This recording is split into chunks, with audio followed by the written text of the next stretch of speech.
Now, I'm actually currently outside right now, so if you hear any, trucks or cars running, well, that is the reason. And there happens to be, conveniently, a cleaning truck coming down the adjacent road, so yeah, that's very, very convenient. But I actually wanted to talk about something, and that is Halo 5 Guardians and it not having co op. Now, first thing I need to mention, co op has been a very big thing in the Halo games. A huge thing, okay? It's something that I can't really imagine not being in Halo. I mean, heck, the co op has been around since Halo Combat Evolved, okay? It's been in Reach, the spin off of, the Halo games. It's been in every Halo game ever created. Now, Halo 5 Guardians will not have split screen co op. Now, it will have multiplayer co op, which is online co op, but it will not have split screen. And the reason why I think that is not going to happen is because the Xbox One and, mostly not the PS4, because this game is not on PS4, but the Xbox One, and maybe I should say the PS4 because even the PS4 is, pretty dated even right out of the gate because the PS4 and the Xbox One are already showing their age. Okay, freaking Star Wars Battlefront is going to be 720p on the Xbox One. I mean, heck, I even heard that the Evil Within was 720p on the Xbox One. Battlefront will be 900p on the PS4. 900 and Evil Within was 900p on the PS4 as well. You know, both systems are weak. Like they are weak. They have their just massive issues. I personally cannot, and I repeat, cannot defend them in terms of their overall power. Okay, they you can't defend them and say, oh, they're the most powerful thing in the world, or oh, games should be developed based on the next gen consoles. But in my personal opinion, basing the performance and the optimization off these consoles might not actually be a good idea, but that's just me. But anyway, back to Halo 5 Guardians co-op.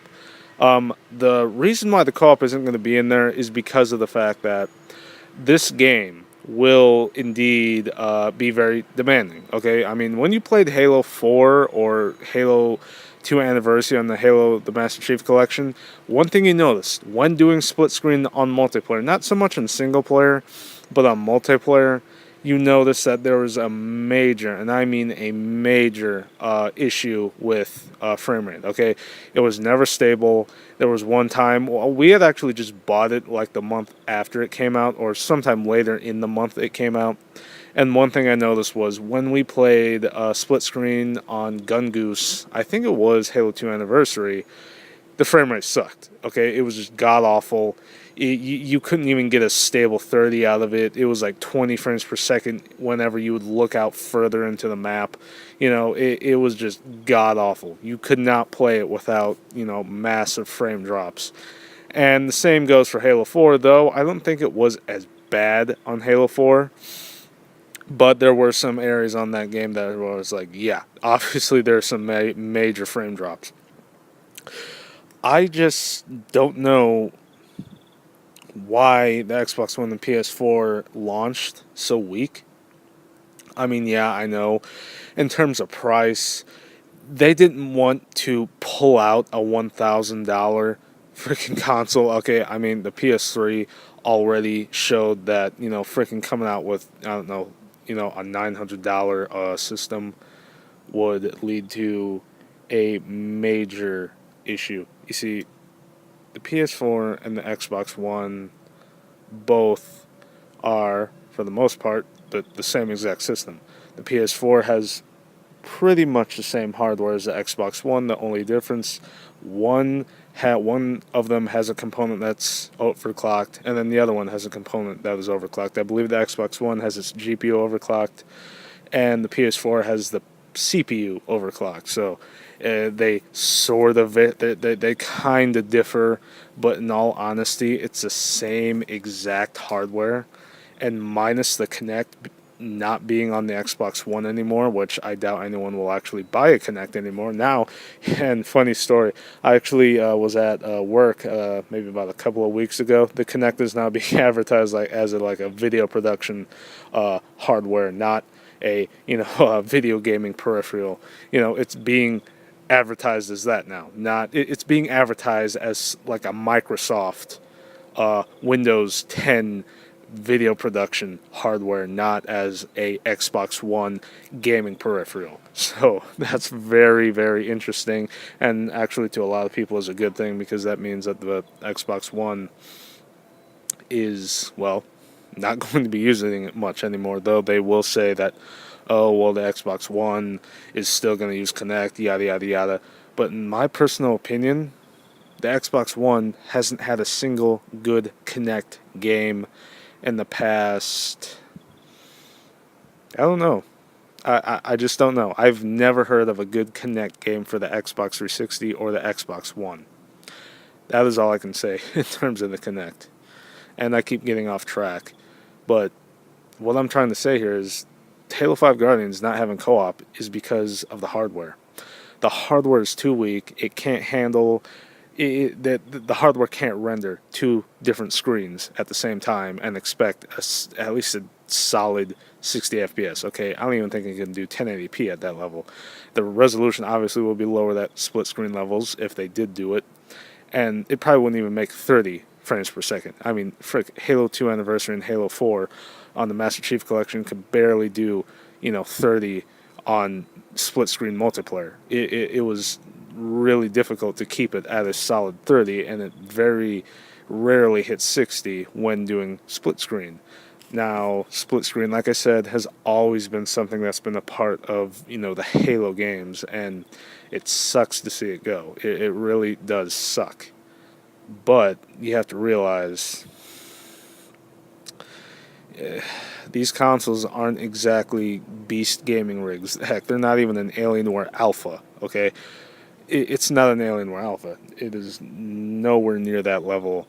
And, yes, the Alienware Alpha is, even the most expensive one, which is like the 700 Intel Core i7 version. I keep hearing, oh, it's, not good enough. I personally would actually consider buying one only because of the fact I have to get rid of my dinosaur computer. But on a more personal note, I would actually have to say I wish co-op was there. I wish it was there. I want it to be there, but it probably isn't going to be there. And much like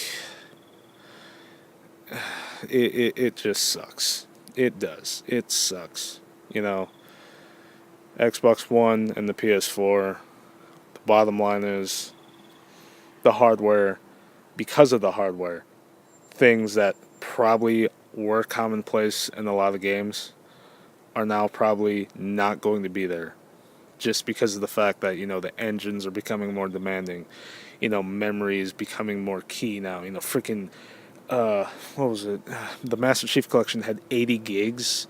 We're getting games now on the Xbox One and PS4 that are like 50 gigs. Okay, so some of them require a lot of hard drive space. A lot of them require some decent amount of RAM. A lot of them require a good horsepower, a good kick from the CPU and the GPU. And a lot of these games, like Assassin's Creed Unity, even though it isn't optimized, required a beast rig in order to run. Okay, and even on a beast rig, that game still ran like crap. But still, it required something that is near $12,000 level computer to actually run at a solid 30 frames per second. It sucks, okay? It really does. To have to shell out tons of money just to get computer hardware to play a game at 60 FPS max settings kind of sucks. Really does. And the Xbox One and PS4 are just watered down gaming PCs, okay? Just watered down. There isn't much else I can say about it. And Halo 5 Guardians not necessarily having a co-op now, I can see why they didn't put it in there because of, the Halo the Master Chief Collection. I mean, heck, if you guys played split screen co-op on multiplayer in like big team battle on Halo 4 or Halo 2 Anniversary. Not necessarily, Halo 1 Anniversary or, Halo 2 Original or Halo 3, but more like Halo 2 Anniversary and Halo 4. If you played multiplayer co-op on those two, you will just notice some major frame rate issues here and there. Granted, it wasn't that, apparent on smaller maps, but on bigger ones, it definitely was. So, hopefully you guys enjoyed this video. See you guys later.